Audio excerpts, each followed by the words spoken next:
Muchísimas gracias. Me alegra mucho que hayan puesto en la presentación lo único que importa en definitiva en una vida, que es la familia.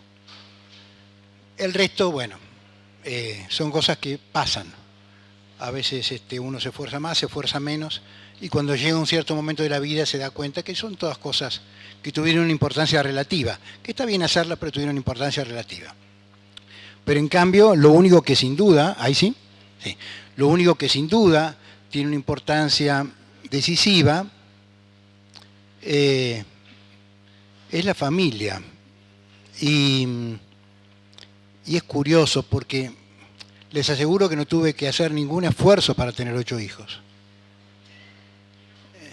¿No? Tantas cosas hice y me costaron tanto esfuerzo, y la única importante no me costó ninguno. Le costó un gran esfuerzo a mi mujer criarlos y educarlos bien, y lo ha hecho muy bien. De mis 15 nietos, 12 han nacido ya, y 3 se encuentran en la panza de la menor de mis hijas, que está esperando trillizos. Oh. Si yo...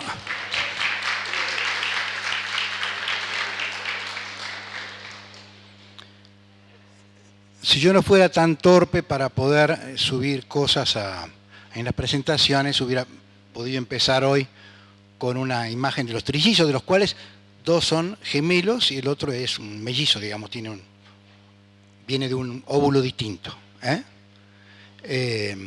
Bueno, en fin, así que hay una gran cantidad de especulaciones, y pues ya tiene 2, mi hija ya tiene dos mujeres, una de 4 años y otra de 1, así que bueno. Ver si esto van a ser 5 mujeres, 2 contra 3, ¿no? Hay una cantidad de combinaciones terribles. Y muchas apuestas que acepto que ustedes participen también. Bueno, realmente me siento muy honrado y muy feliz de estar en San Juan nuevamente. Hacía muchos años que no venía.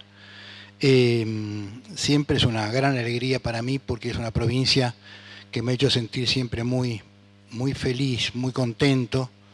Que incluso han tenido la delicadeza en una oportunidad en que hubo un temblor de tierra bastante considerable cuando yo estaba acá, de precisamente en ese instante llevarme en la caja de una camioneta, y entonces pegaba tantos saltos la camioneta, que cuando yo bajé me dijeron, qué bárbaro el temblor que hubo, y yo dije, no, era la camioneta que saltaba. Bueno, en realidad nunca supe qué fue, pero para mí fue la camioneta, así que hasta eso es una delicadeza poco común. Bueno, este es el título de nuestra charla, podría ser este, podría ser otro. Cuando uno va a dar una charla, y sobre todo en un lugar como este, invitado por gente como son ustedes, uno se plantea, bueno, ¿y qué les voy a decir? Inmediatamente viene la pregunta, ¿y qué querrán escuchar? ¿De qué puedo hablarles? ¿Qué les puede interesar? ¿No estarán hartos de escuchar hablar de...? Es complicado. Y entonces surgen distintas posibilidades que tienen que ver... Claro, yo puedo mostrar el comienzo de estas posibilidades. Por ejemplo, yo podría haber empezado hoy con esta poesía, el final de esta poesía de John Donne, autor, como ven ustedes, es un autor isabelino de la segunda parte del siglo XVI y primera parte del siglo XVII. Podemos leerlo. Nadie es una isla completo en sí mismo. Cada hombre es un pedazo del continente, una parte del todo. Si el mar se lleva una porción de tierra, toda Europa queda disminuida, ya fuera un promontorio o la casa de uno de tus amigos o la tuya propia. Ninguna persona es una isla. La muerte de cualquier hombre me afecta, porque me encuentro unido a toda la humanidad. Por eso, nunca preguntes por quién doblan las campanas, doblan por ti. De acá, como algunos de ustedes sabrán, es de donde sacó el nombre de su famosa novela Hemingway. Es decir, ¿a qué nos hubiera llevado seguir esta línea? Por ejemplo, a reflexionar sobre la necesaria solidaridad que tenemos que tener con los que sufren y con los inocentes que mueren. Nos hubiera llevado a hablar de la exigencia natural y sobrenatural del amor misericordioso. Nos hubiera llevado a hablar del carácter relacional y dependiente del hombre, que todos nos necesitamos y dependemos unos de otros.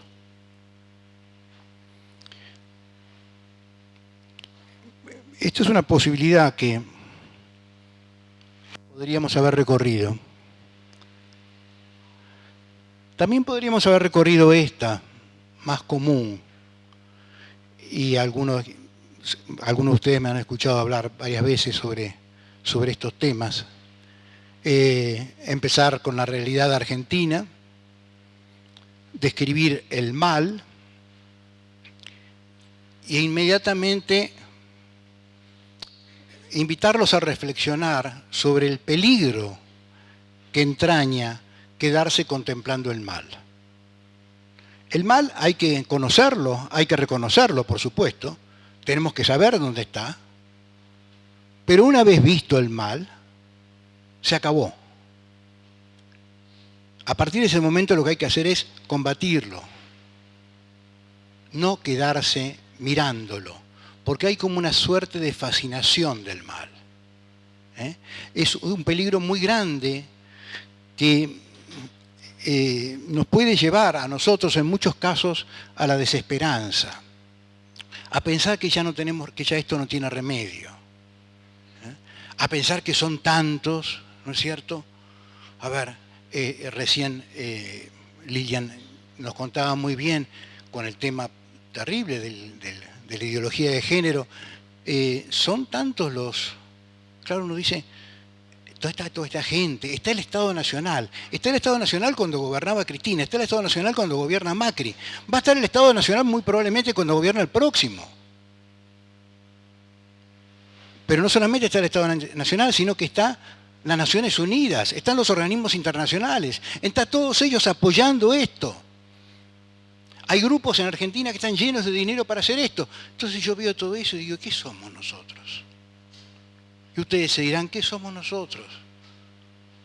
Un grupito de sanjuaninos bien intencionados. No, nada de eso. Nada de eso. Eso sería un grave error. ¿Ven? Esto pasa, uno mira y dice, ¿qué voy a poder hacer? Listo, no mires más y empezá a hacer lo que tenés que hacer. Que así se han librado los grandes combates en la historia y así han llegado las grandes victorias en la historia. Sobre esto vamos a volver, sí, inevitablemente al final de la exposición. Pero quedémonos con esta idea en este caso. El mal es un veneno. Así que tengamos cuidado con el mal. Que es lógico, ¿no es cierto? Porque el mal proviene fundamentalmente y primeramente del maligno. Entonces, hay que cuidarse. ¿Y de qué otro modo podíamos empezar? Y en realidad vamos a empezar. Recordando que si celebramos cada 25 de marzo el Día del Niño por Nacer, es porque ese es el día de la encarnación del Hijo de Dios. El día de la encarnación de la misericordia de Dios, como Juan Pablo II llama a la encarnación del Verbo. Y como dice San Juan, nosotros hemos creído en el amor que Dios nos tiene. Es decir, reflexionar sobre que nosotros hemos sido creados para el bien, la verdad, la belleza y el amor. Es decir, hemos sido creados para la vida. Y por lo tanto debemos hablar de la vida, debemos celebrar la vida. Y en consecuencia, ante todo y sobre todo, debemos contemplar a Jesús en las entrañas purísimas de María. Esta es la Virgen del Niño por Nacer, se llama así. Está en Temuco, en Chile. El año pasado el Papa fue y rezó un largo rato, la bendijo y rezó un largo rato frente a esta imagen. Ustedes podrán ver, además de la imagen realmente tan maravillosamente maternal y tan bien lograda, ¿no es cierto?, que es propia de toda madre, ¿no? El tener sus manos sobre su hijo, el estar cobijándolo, cuidándolo, verán que está aquí el Espíritu Santo. Obviamente está el Espíritu Santo, está el Hijo, está Dios Hijo. Y esto es porque si uno mira la parte de atrás de la estatua, de la escultura, se encuentra con esto. La parte de atrás de la escultura, ven, ahí está la imagen que veíamos recién, y la parte de atrás de la escultura es la mano de Dios Padre sosteniendo a un niño por nacer, sosteniendo al niño por nacer, sosteniendo a Cristo mismo, que es todos los niños por nacer. Es una síntesis realmente magnífica y es una gran invitación a meditar sobre ella misma, ¿no? Entonces, yo lo que quería proponerles es que habláramos precisamente de la vida. A ver, ¿podría yo sospechar que quizás varios de los que están acá no han recibido una buena educación sexual? ¿Podría sospechar eso? Quiere decir con esto que a veces no tienen conocimientos elementales sobre cuestiones sexuales, sobre el origen de la vida concretamente. Entonces, perdónenme si me dedico unos minutos a explicar cosas que en realidad tendríamos que saber, ¿eh? En este punto es un punto cierto también que hay que pensarlo, ¿no? Cuando se habla de educación sexual, bueno, en general lo que hablan de educación sexual están proponiendo otras cosas, están proponiendo enseñar a usar anticonceptivos y cosas así. Pero bueno, pero hay que enseñar cómo viene cómo viene la vida, ¿no? Cómo se origina la vida. Es un punto fundamental. Y además ha terminado siendo este punto maravilloso del comienzo de la vida, ha terminado siendo un punto de discusión, ha terminado siendo un punto central en la batalla. Lo que es casi un absurdo, pero es una realidad. Entonces, brevemente, insisto, por favor, muchos de ustedes, discúlpenme, me van a decir, bueno, esto ya lo sé. Pero de todas maneras, algunos probablemente no lo sepan. Con la eyaculación se depositan en la vagina aproximadamente 200 millones de espermatozoides. 200 millones de espermatozoides. Vayan pensando el cuidado que se tiene Dios para que aparezca un nuevo ser en el mundo, ¿eh? 200 millones de espermatozoides. El espermatozoide es la célula más pequeña del cuerpo humano.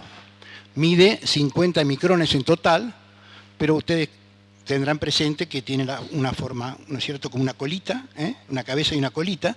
La colita en realidad, la cabeza es nada más que de 5 micrones. Y 1000 micrones son 1 milímetro. Insisto, la célula más pequeña del cuerpo. Puede vivir 72 horas. Para llegar al óvulo, si es que el óvulo está, por supuesto, para llegar al óvulo debe recorrer 18 centímetros, que son 180.000 micrones. Y la velocidad de los espermatozoides sanos es de 35 micrones por segundo. Yo les digo estos números a los que les diviertan, después pueden sacar el cálculo de cuánto recorren, velocidad por hora, kilómetros por hora de los micrones y demás. Van a ver que realmente son muy veloces. Al final del viaje, que dura unas 10 horas, quedan unos pocos cientos de espermatozoides. De los quizás 200 millones, quedan 100, 200, 300. ¿Por qué? Por un lado por la distancia, por otro lado también por incapacidad propia, pero por otro lado porque son atacados por... Es interesante hasta verlo en otra clave a esto, ¿no? Cuando el espermatozoide va avanzando por dentro de la mujer lo bombardea. ¿Vieron este tema? No es la ideología de género, pero realmente hay que admitir que las mujeres a veces nos complican la vida, ¿no? Ahí vamos nosotros entusiasmados y ¡pum! ¡Pum!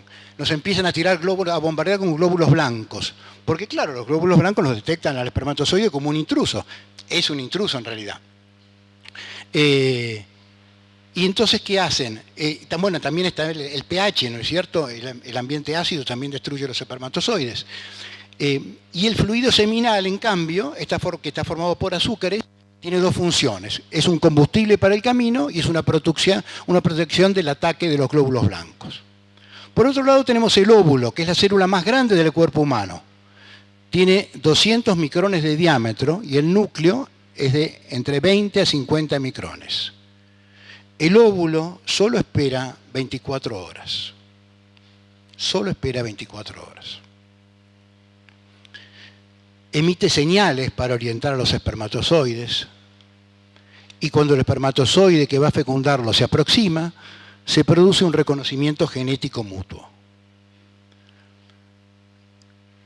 Si se produce esto, que los espermatozoides llegan o llegaron 72 horas antes, al menos, y se quedan ahí escondiditos al acecho, esperando que aparezca el óvulo, si ocurre eso, entonces hay un espermatozoide que llega primero y ese espermatozoide que llega primero penetra el óvulo y en ese mismo instante el óvulo se cierra herméticamente, de modo tal que el resto de los espermatozoides chocan contra él y mueren. Nunca pueden entrar dos espermatozoides en el óvulo. Entonces penetra, lo fecunda y de ahí viene todo el proceso que nosotros conocemos como la vida precisamente. Entonces, cuando un óvulo es fecundado por el espermatozoide, aparece en el mundo un nuevo ser. Si los gametos, se llama gametos a estas células sexuales, tanto el espermatozoide como el óvulo se los llama gametos, si los gametos son humanos, es un nuevo individuo de la especie humana. En esta primera etapa de su vida, al nuevo ser se lo llama embrión. El embrión es la forma más joven de un ser. El embrión unicelular, que también se lo llama cigoto, este primer embrión, tiene 46 cromosomas, producto de la fusión de los núcleos de las células reproductoras humanas, masculina y femenina, que tienen 23 cromosomas cada uno. ¿Qué es esto? Todas las células del cuerpo humano tienen 46 cromosomas, salvo dos, que son las células sexuales, que cada una tiene 23. Por eso es que nosotros somos una combinación precisamente de los cromosomas de nuestro papá y de nuestra mamá. Ahora, uno puede decir, bueno, entonces todos los hermanos tendrían que ser iguales. No, porque siempre lo que va cambiando es el óvulo por un lado y va cambiando el espermatozoide. Entonces, de ahí vienen todas las diferencias, pero también todos los parecidos.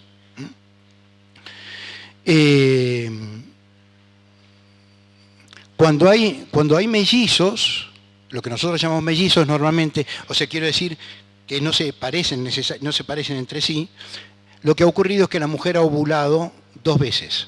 Hay 2 óvulos, entonces hay 2 espermatozoides, cada uno de ellos fecunda a uno de los óvulos.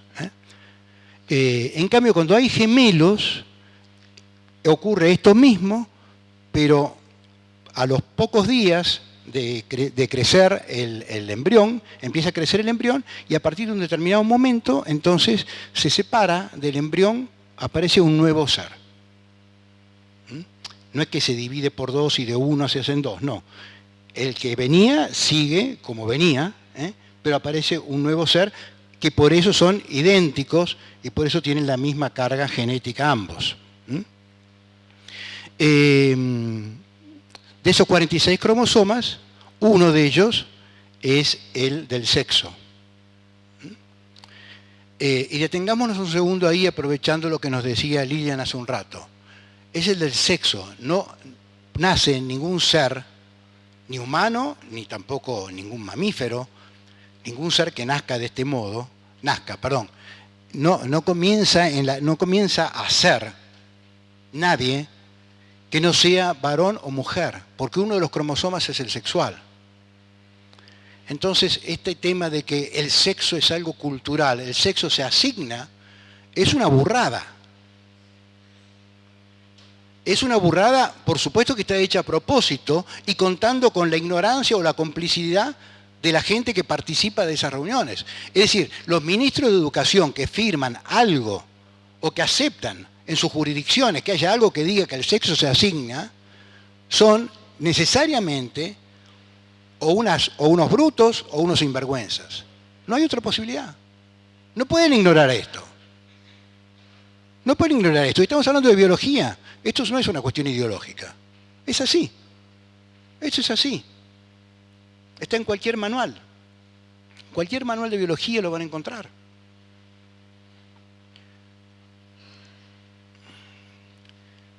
En una declaración del año 95, la Academia Nacional de Medicina dijo: la puesta en marcha del proceso de formación de una vida humana se inicia con la penetración del óvulo por el espermatozoide. La nueva célula resultante, cigoto, contiene su propio patrimonio cromosómico, donde se encuentra programado biológicamente su futuro. Este hecho científico con demostración experimental es así dentro o fuera del organismo materno. Importante también esto para pensar sobre el tema de los embriones producidos artificialmente. Es exactamente lo mismo según nos enseña la Academia de Medicina. No hay ninguna diferencia esencial. ¿Qué es esto de que está programado biológicamente su futuro? Esto no quiere decir que esté predeterminados todos sus actos. No es una cuestión de fatalismo. Esto significa que sí está predeterminado en esos cromosomas, por ejemplo, la altura que vamos a tener, el color de la piel, el color de los ojos, nuestra personalidad. Es decir, aquellas cosas que después son inmodificables precisamente. Lo que no está determinado de ningún modo es todo aquello que depende de nuestra libertad. Y ahí radica precisamente la vida moral. O sea, cada uno de nosotros fue un embrión unicelular. Cada una de nuestras células tiene los mismos 46 cromosomas que teníamos cuando éramos una sola célula. Pensemos también en esto. Todas mis células en este momento tienen los mismos 46 cromosomas. Primero, que todas mis células tienen esos 46 cromosomas. Segundo, que si hubiera un estudio, me hubieran hecho un estudio cuando yo era un embrión unicelular, hubiera tenido esos mismos 46 cromosomas. En ese primer momento, el nuevo ser comienza su desarrollo en un proceso que los científicos califican de gradual, autónomo, irreversible, de progresividad creciente para alcanzar su fin. ¿Esto qué es? Que todos los cigotos se desarrollan del mismo modo, si pueden tener un desarrollo sano, por supuesto, se desarrollan del mismo modo. Todos se desarrollan del mismo modo y claramente de un modo, como se dice, teleológico, o sea, dirigido hacia un fin, que es precisamente el desarrollo y el logro de un ser humano perfectamente desarrollado. Cada paso que se da es irreversible y además los pasos que se dan son siempre los mismos. De una célula inmediatamente pasa a tener sobre 2 células, 4, y así sucesivamente. Es decir, que tiene todas las notas, y esto es importante para los que discuten o han escuchado discusiones sobre el tema de si ahí comienza la vida o no comienza la vida, tiene precisamente las notas que caracterizan a la vida. Porque la existencia de una nueva vida, es decir, el ser viviente, se caracteriza por su capacidad de moverse, por ser automoviente, moverse por sí mismo. Moverse no solamente en un sentido físico, o sea, de traslación, sino que moverse en un sentido también de crecimiento. Para los que están más o menos iniciados en filosofía, se trata del paso de la potencia al acto, es decir, de la posibilidad de ser a ser. Esto es el movimiento. Y entonces se da eso en todas las dimensiones. Automoviente y automoviente de un modo espontáneo, que en este caso quiere decir que brota naturalmente del propio ser y no es causado por algo externo. Esto es lo que ocurre con el cigoto.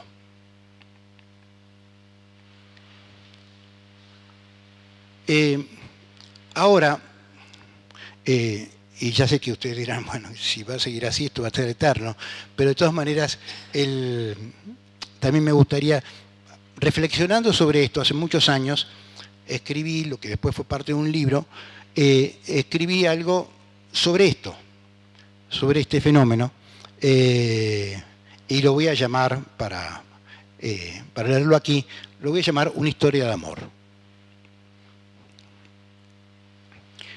Imaginemos millones de espermatozoides.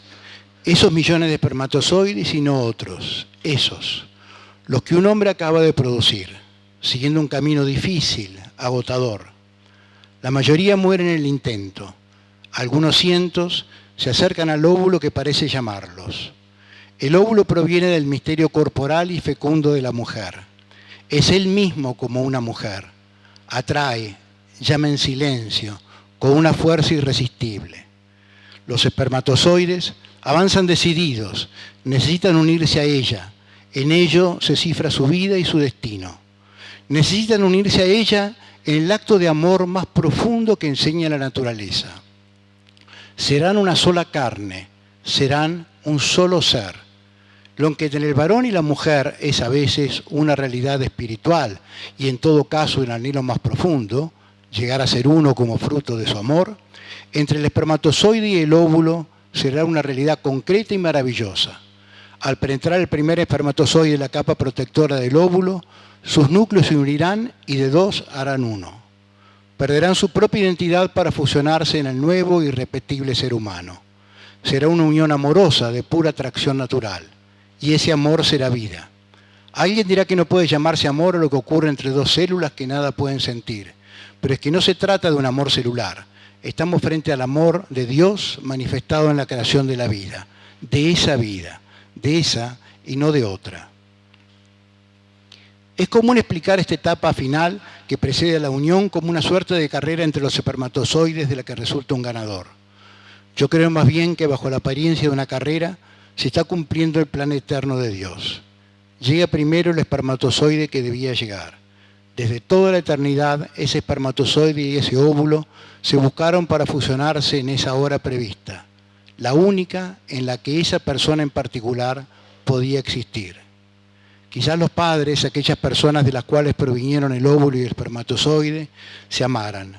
Quizás fuera el momento deseado, el tiempo esperado.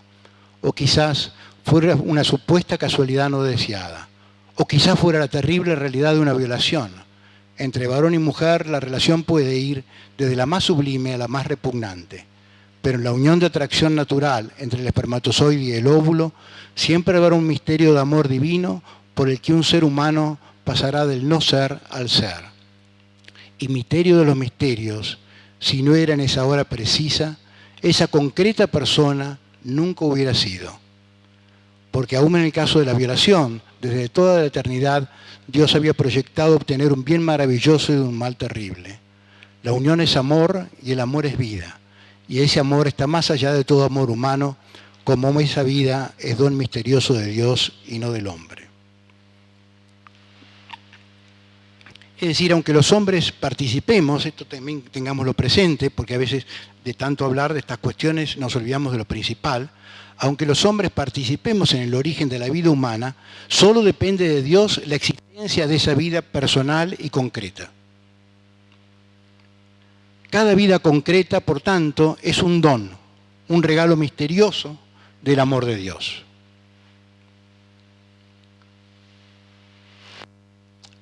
Hay una cantidad de teorías, y bueno, ponernos a desarrollarlas en detalles llevaría mucho, una cantidad de teorías que sostienen que la vida empieza en algún otro momento, algunas más caprichosas que otras.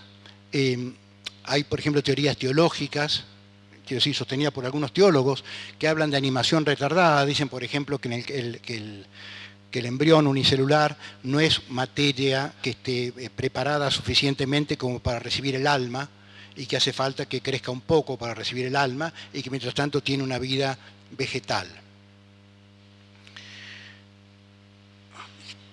¿Cómo hacer para decir el alma entra cuando?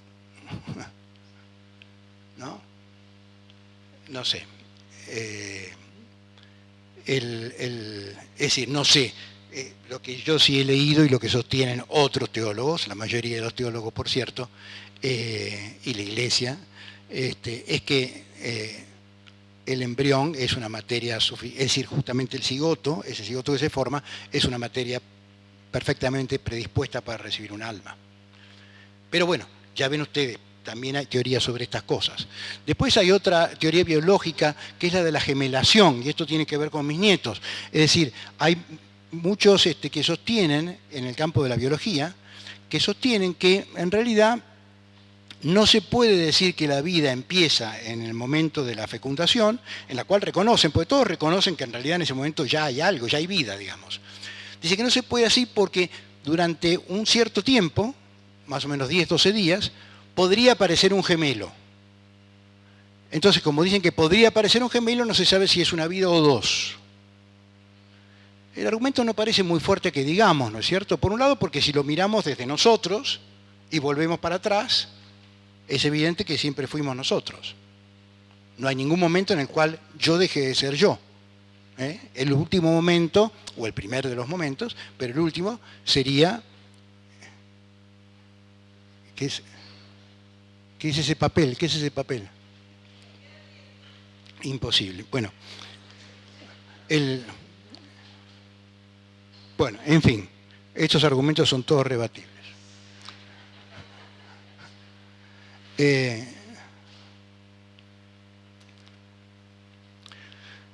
Bueno, pero si la vida comienza con la fecundación, es porque el alma creada por Dios ha informado esa materia previamente dispuesta. Juan Pablo II dice, el origen del hombre no se debe solo a las leyes de la biología, sino directamente a la voluntad creadora de Dios.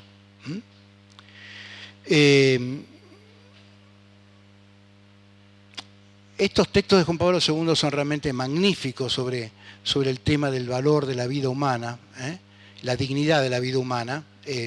Aunque sea rápido, se los voy a leer. La vida que Dios da al hombre es original y diversa de las demás criaturas vivientes, ya que el hombre, aunque proveniente del polvo de la tierra, es manifestación de Dios en el mundo, signo de su presencia, resplandor de su gloria. Al hombre se le ha dado una altísima dignidad que tiene sus raíces en el vínculo íntimo que lo une a su Creador. En el hombre se refleja la realidad misma de Dios. La vida que Dios ofrece al hombre es un don con el que Dios comparte algo de sí mismo con la criatura.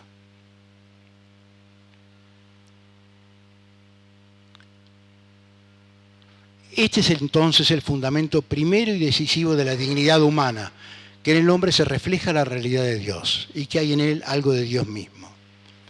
Ahora, con la encarnación del Hijo de Dios, esta dignidad originaria alcanzó su plenitud. El hombre es redimido por Cristo y hecho en el Espíritu Santo nueva criatura, hijo en el Hijo, partícipe de la naturaleza divina, llamado a la bienaventuranza eterna.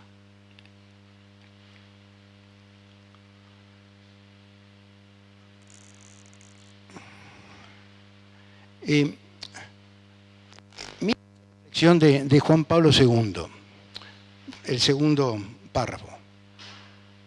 La encarnación no solo dignifica la vida humana, sino que es una demostración del valor que la vida humana tiene desde el principio. El que Dios se haya hecho hombre muestra la altísima dignidad de la vida humana, porque Dios eligió la vida humana para vivir en este mundo. Es de una profundidad inmensa esa reflexión. Y también dice Juan Pablo II, el Señor eligió salvar a la humanidad en la vida, en la misma vida humana.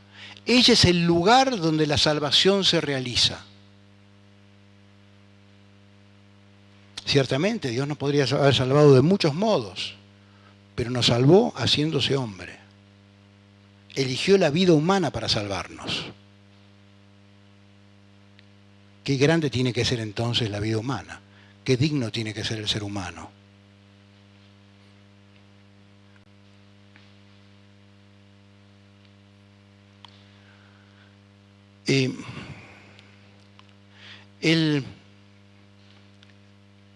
Sobre el niño por nacer, mencionamos para mí lo que es el punto principal de la dignidad del hombre, y quisiera simplemente dos o tres reflexiones muy breves sobre lo que a mí me parece que es la dignidad especial del niño por nacer. No en el sentido de que el niño por nacer tenga mayor dignidad, obviamente no, porque el hombre siempre tiene una misma dignidad. Ni más ni menos, desde el primer momento hasta el último. Pero creo que hay ciertas notas que hacen que esta dignidad sea muy especial.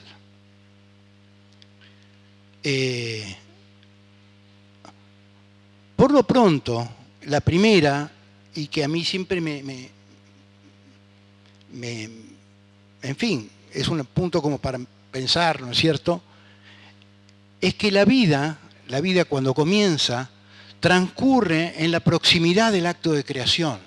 Es decir, el alma acaba de ser infundida en esa materia y ahí comienza el embrión. El hombre, la persona por nacer está muy cerquita de la intervención de Dios. Ya sé, esto es un modo muy humano de verlo, demasiado humano de verlo. Y teológicamente seguramente estoy diciendo un disparate, pero de alguna manera me da, yo no puedo quitarme esa impresión de que cuando yo era así, estaba más cerquita de Dios, porque Dios acababa de intervenir para que yo fuera.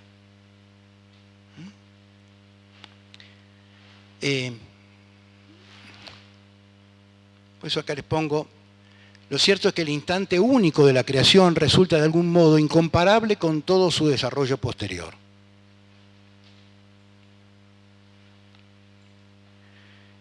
Otro modo, me parece, algo que también hace especial, hace especialmente digno al niño por nacer, es el tema de la vulnerabilidad.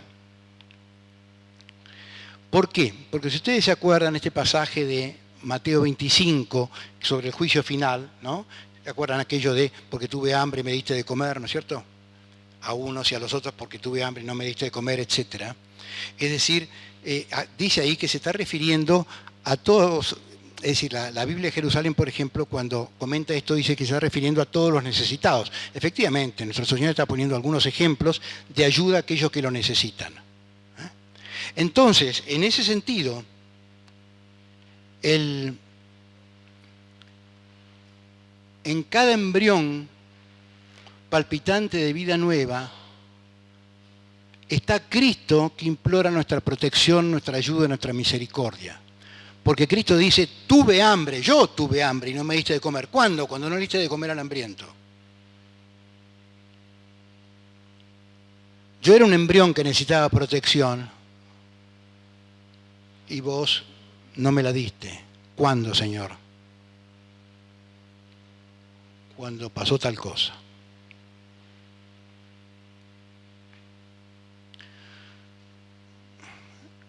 ¿5 minutos para dedicar a las leyes? No, pero habría que ponerle un poco más. Ahora, por eso, ¿qué pasa con el comienzo de la vida? ¿Está reconocido en nuestra Constitución o no está reconocido? Está reconocido de sobra, de sobra. Fíjense ustedes.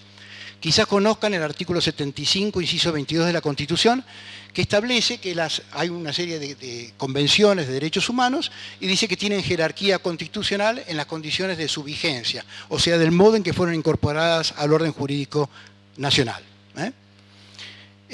Por ejemplo, en el caso de la Convención sobre los Derechos del Niño, las condiciones de su vigencia están determinadas por una ley, la ley que la incorporó, y que dice, se entiende por niño todo ser humano desde el momento de su concepción y hasta los 18 años de edad. Esto dice en este momento nuestra Constitución Nacional. A partir del momento de la concepción hay un niño. Palabra que incluso a nosotros nos suena bastante rara, ¿no? No dice un embrión, no, un niño. Un niño. Entonces, esto podrá sonar mejor, peor, pero si queremos hablar en términos constitucionales, el cigoto es un niño. El chico de 10 semanas es un niño. Es un niño, no es ni siquiera un niño por nacer, es un niño. Y el Código Civil, en su reciente, en la reforma del 2015, comienzo de la existencia, artículo 19. La existencia de la persona humana comienza con la concepción. La existencia de la persona humana comienza con la concepción. Por lo tanto, existe la persona humana a partir del momento de la concepción. No hay diferencias.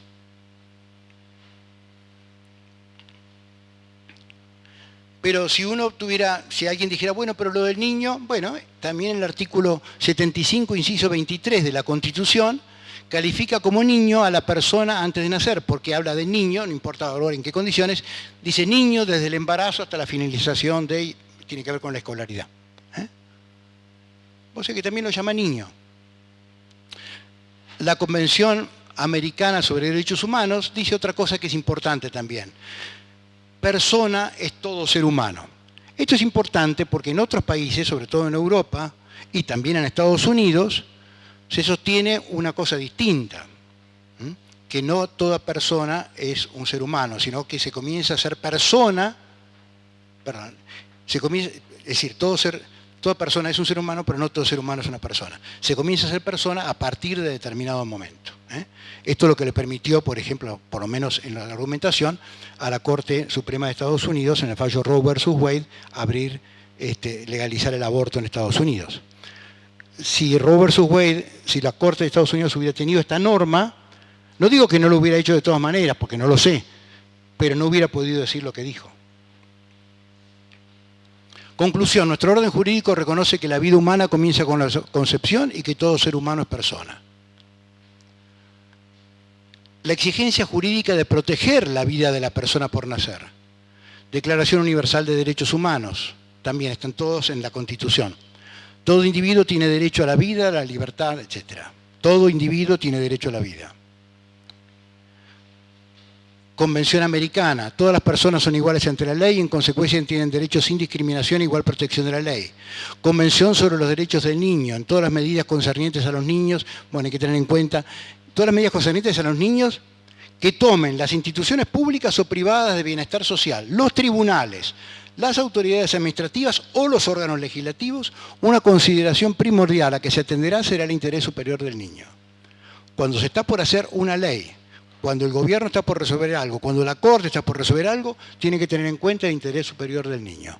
O sea que el interés superior al resto de las personas. Eso lo dice la Constitución Nacional.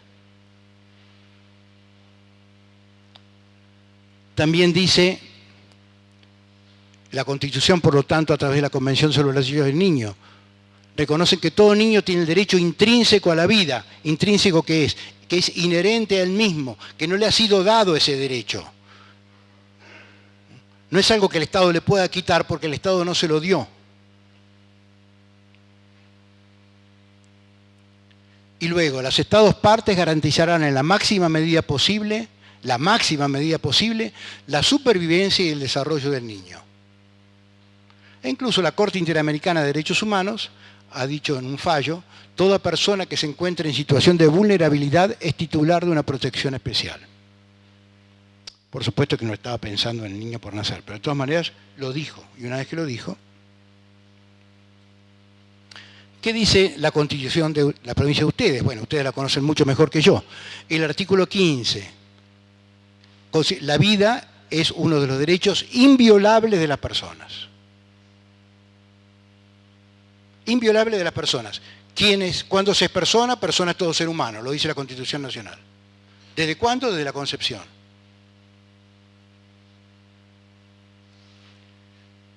En el 54, protección de la niñez. Los niños tienen derecho a protección, más allá de que diga en especial los huérfanos, pero los niños tienen derecho a protección estatal contra cualquier forma de discriminación, de opresión o de autoritarismo, en la familia y demás instituciones. Tienen derecho a ser protegidos por el Estado. Y eso lo dice la Constitución de ustedes.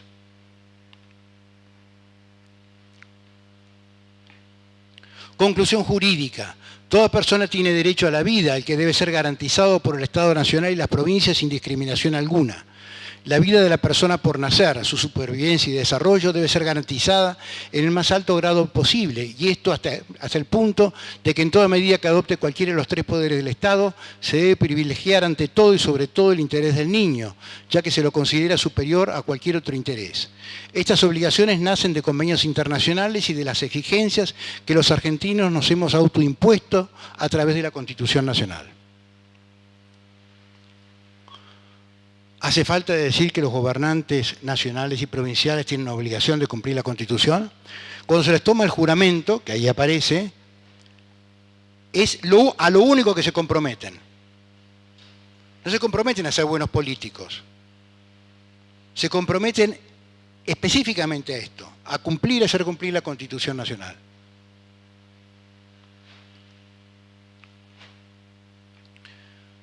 Resumen, como es un resumen, entonces lo salteamos.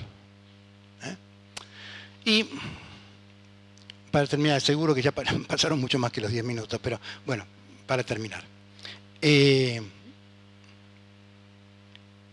Como decíamos al principio, estamos celebrando el Día del Niño por Nacer, porque el 25 de marzo María Virgen concibió al Hijo de Dios. Debemos entonces unir a nuestro festejo a todas las mujeres, porque la mujer y la vida son casi una misma cosa.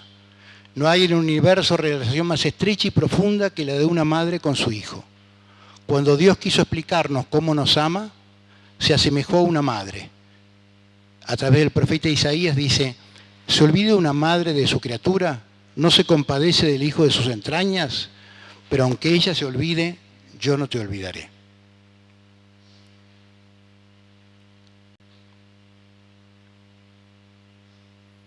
La mujer entonces, por supuesto, está llamada a desarrollar todos los talentos que Dios le dé, igual que el varón. Pero solo la mujer está llamada a llevar la vida en sus entrañas, y esto le confiere una cierta preeminencia, un lugar de privilegio y una gran responsabilidad.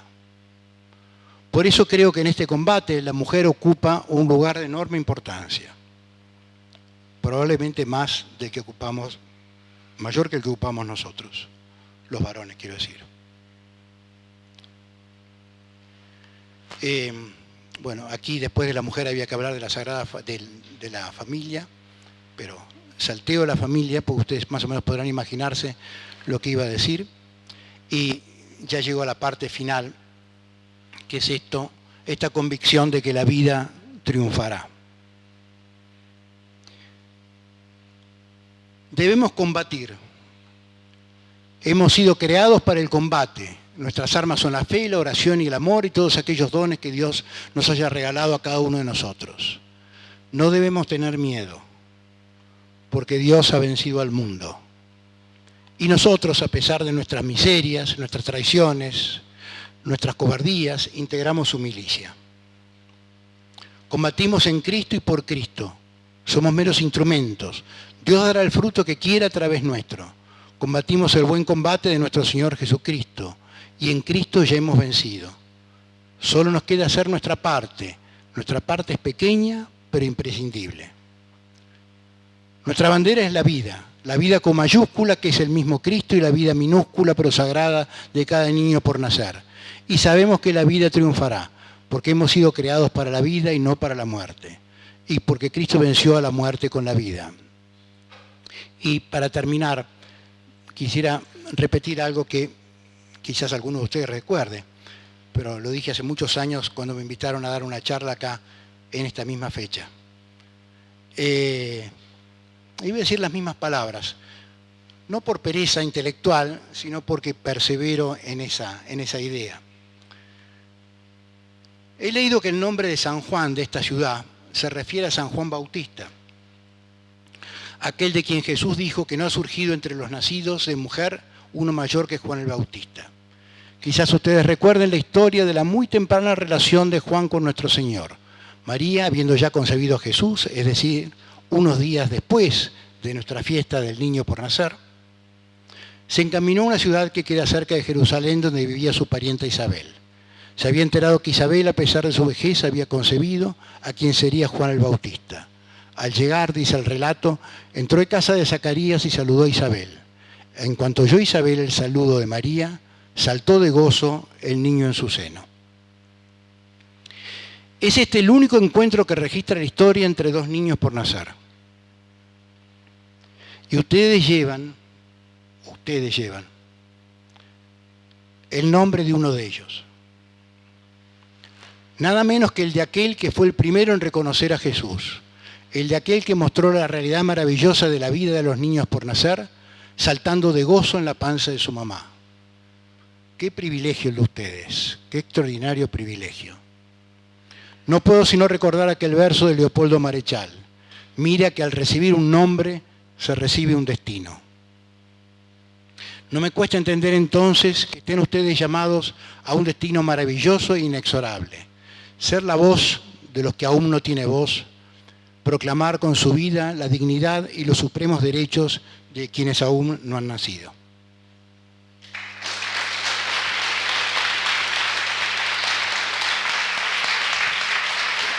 El doctor Ciro De Martini.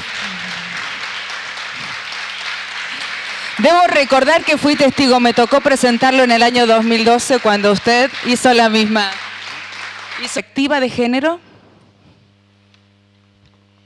Bien, si bien algunos lo distinguen, los autores que promueven y que difunden el concepto de género le llaman perspectiva de género, a lo que nosotros llamamos ideología de género, porque es una visión recortada de la persona.